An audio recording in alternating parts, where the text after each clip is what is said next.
পঞ্চমী ব্রত বা শ্রী শ্রী লক্ষ্মী বিজয়। ব্রতফল: আষাঢ় মাসে শুক্লপক্ষে পঞ্চমী তিথিতে এই ব্রত পালন করলে মা লক্ষ্মীর দয়ায় তার কোনো কিছুর অভাব থাকে না।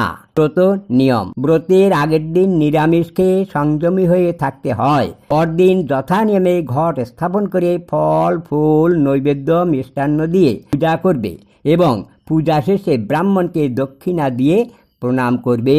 ব্রত উপকরণ: ঘট, পঞ্চপল্লব, ফুল, দুর্বা, নৈবেদ্য, মিষ্টান্ন, দক্ষিণা এবং পূজার অন্যান্য সামগ্রী। নারায়ণের প্রণাম মন্ত্র: নমঃ ব্রহ্মণ্যদেবায় গোব্রাহ্মণহিতায় জগদ্ধিতায় কৃষ্ণায় গোবিন্দায় নমো নমঃ।